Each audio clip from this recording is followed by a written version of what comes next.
Coordinated universal task.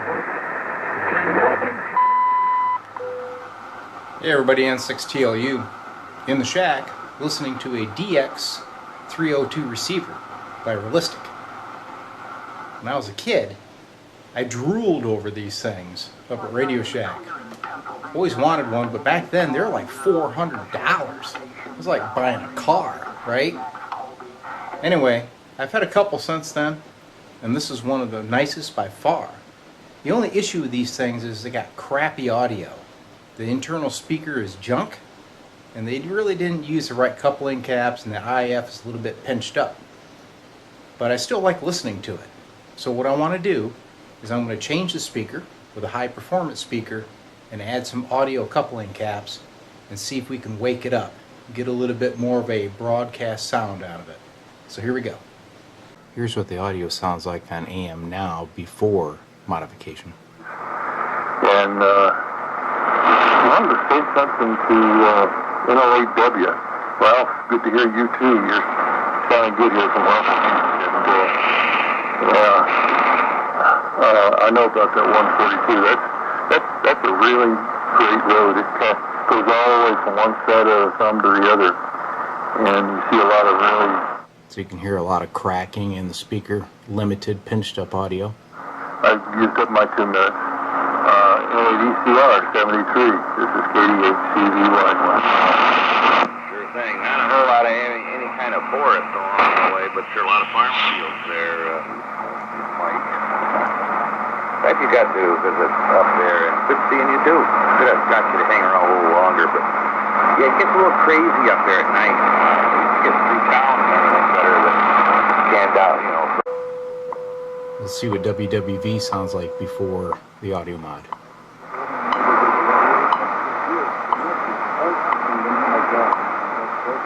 At the tone, 13 hours, 35 minutes. Coordinated universal task. Still a lot of cracking in that audio and pinched up. Let's do the mod and see what it sounds like then. Alright, so what does the modification consist of? First off, got all these caps that we're going to update the audio section with to open up that audio and give some better bass response. And then the icing on the cake is this speaker. Look at the size of that magnet. Wait till you see the piece of junk that's in the radio. This is going to make a huge difference. And this is a 3x5 inch speaker. You can find them on eBay for about $5. So gaining access to the DX-302 is pretty easy. They got 6 screws here around this back edge. Pop them out and this whole shell slides right off. Piece of cake. So right here is the audio IC, IC301. Surrounding caps there, what we're going to change. And then up here is that speaker I was telling you about. Now you look at that magnet and you compare it to this magnet. Huge difference. Bigger magnets mean better audio response. The only issue is when you change this thing, if you look down here, you'll see they glued it. So you got to be very careful. Now keep in mind, by the time you pry the speaker out, you're probably going to damage it. So make sure you have a good replacement to start with. Here's the first cap we're going to change. This is C331. It's a 0.01 microfarad. As you can see, it's one of these Mylar type caps, non-polar. So we're going to change it out with this non-polar replacement, but this one is 1 microfarad. Next one we're going to change is C366. Once again, a 0.01. Once again, we're going to put in the 1 microfarad non-polar. So to ease finding these parts, a little trick I use is I backlight the board, and then I can see my finger on the component, so you can find those foils easier. Next one we're going to change is C367. Now the odd thing is, according to the schematic, this is supposed to be a 1 microfarad. It's a 0.01. And if you look on the board here, you can see the plus sign that it was supposed to be an electrolytic, and it has the round outlay on the board. Very strange. Anyway, we're going to bump that up to 100 microfarad. Alright, now we're moving in around the audio IC. This cap right here, 373 is 1 microfarad. We're going to change it with a 10. Next cap's right here. That's 374. It's a 47 microfarad. We're going to bump it up to a 220. Next two on the hit list is 378 and 379. These are both 100 microfarad caps. We're going to put some 470 microfarad in their place. As you can see, these bigger caps don't allow these components to sit down on the board like they used to, but it doesn't really matter. Get them in there the best you can. So before we go into the next phase, which is changing out the speaker, let's verify that the receiver still works. That'd be good, huh? Be a shame to go through all this and not have any audio and wonder where you left it, right? So there she is. Got white noise. Call that good so far. Now I wanted to clarify something. I did not come up with this audio modification for the capacitors, okay? That is published on W4JBM's website, which is some hints and tips for modifying the DX-302 receiver. And he got that information from an electronic company called ESP. And they show some charts and everything else of how great you will improve your audio with those cap changes. But they did say that the internal speaker is junk. So that's why I'm taking it the next step in installing the speaker. So here we go. Changing the speaker is going to require laying this guy on his face so you can get to it.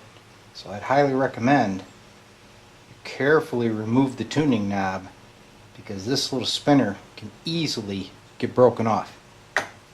Then flip him up on his face, take something like a box behind it to stabilize it so it can't fall back on you. Next, we're going to start cutting this adhesive, get that speaker out of there. So as I stated earlier, this speaker is glued in, and that glue's been in there for a long time, alright? So you're going to struggle getting this thing out. You got a couple clips here. Now those will turn out of your way, but you're going to work at this adhesive, cutting it. I use an X-Acto knife. As soon as you cut all around this adhesive, and then you kind of rock this speaker, she'll come out. But I guarantee you, I'm going to bend it up and destroy it in the process. So I've desoldered the speaker leads, and now this cable needs to be pulled out of the way. And you'll see that it's trapped underneath this clip. So this clip is going to have to be removed first. Get the cable out of there. We'll take off the other clips and start cutting that adhesive. So I was able to rock the clip out of the way. Get that cable out of there. Now we need to get those other clips off of that speaker. Best advice, take your time. So this last clip that's kind of hidden down here, I would suggest that you just turn that one out of the way, and you can slide the new speaker underneath of it. So work on that, push him out of the way, just like that. Now comes the fun part. We're going to take the X-Acto and start slicing this adhesive. It's fairly old and brittle. Cuts fairly well. Looks like they used a rubber cement, but we have to cut it all the way around the speaker, and then hopefully it'll lift out.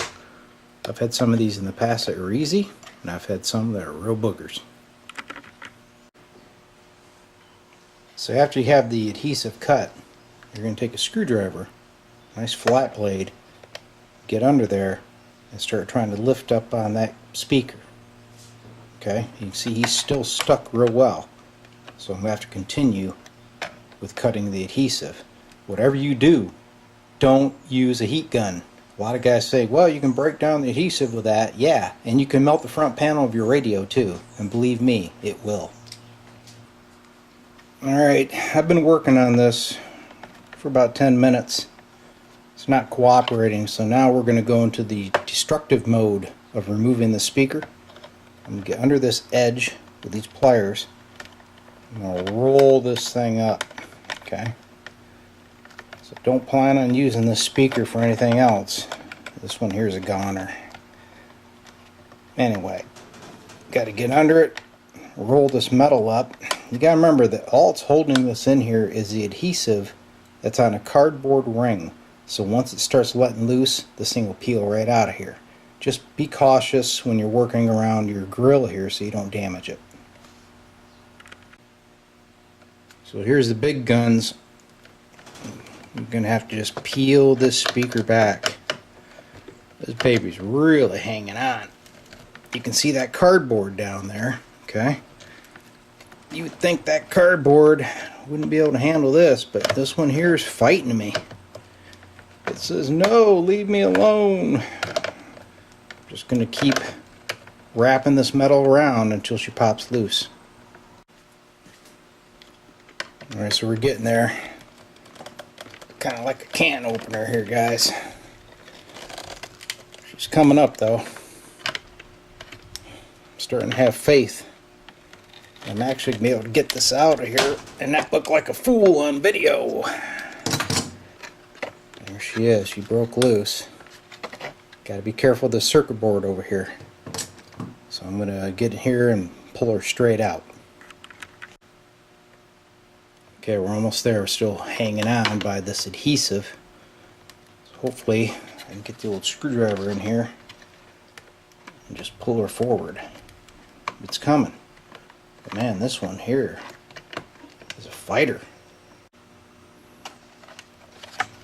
This is almost as bad as pulling one of my first teeth. She's coming. There she goes. Beautiful, huh? I don't think we'll be using that for anything. So next we need to get all this old paper out, clean up the adhesive a little bit, and drop in the new speaker, and we're going to glue it in with E6000. So I just take a screwdriver, kind of roll that old adhesive out of there. Clean up the best you can. It doesn't have to be perfect, because you're going to have a nice layer of glue for the new speaker. Here's a new speaker in place. Got that clip over there holding it. I'm going to put in the other one and put a bead of adhesive around it. Wire it up and we should be ready to test. Alright, speaker's glued in place, wired up. I'm going to give it some time to dry. We'll reassemble and do the final checkout. Here's the DX-302 after audio mod on WWV. Universal time.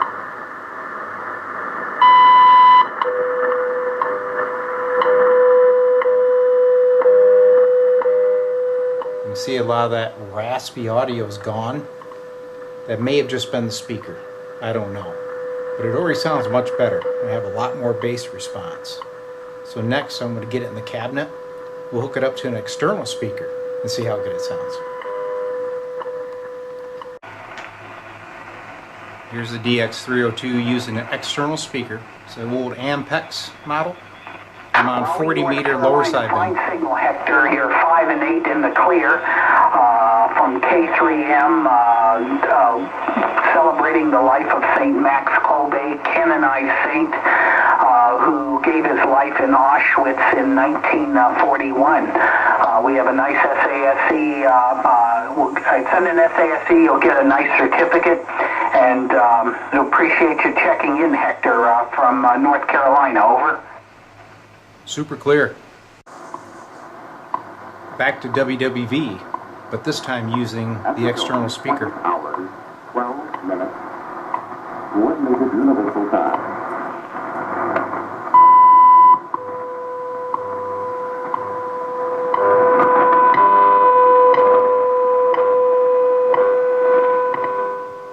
So now I'm on the 20 meter CW band.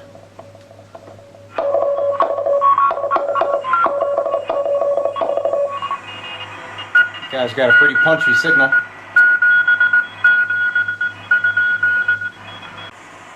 So here's some 20 meter upper sideband activity.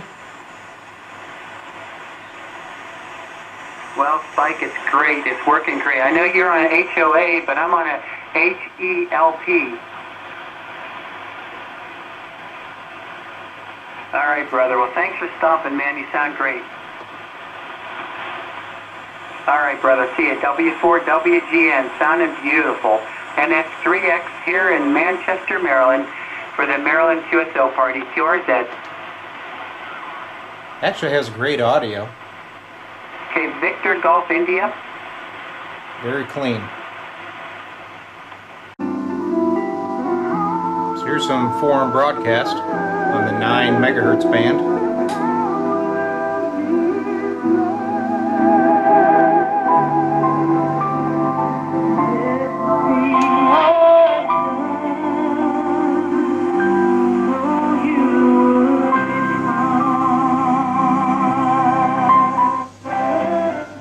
Plenty of bass response there. So here's a real clean AM broadcast at about 12.1 megahertz. Quando te vimos com fome e te demos de comer?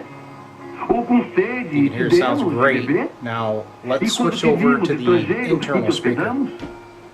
Ou nu e te vestimos? E quando te vimos enfermo na prisão e fomos ver-te? E respondendo, o rei lhes dirá: em verdade vos digo, que quando o fizestes a desses meus pequeninos irmãos, Not too much of a difference. então, So the replacement speaker was a success. So there you have it. Audio mod is complete. As you can see, changing the caps, not too bad of a job. Speaker, on the other hand, a little bit more of a job. Not exactly for the light of heart. But if you do it, you'll be much happier with the audio response from your DX-302 or DX-300. This little receiver here, it's a keeper. Very little drift. My next step, get it on the air, make some CW contacts with it. So I hope this information was good for you and you have a successful audio upgrade to your receiver.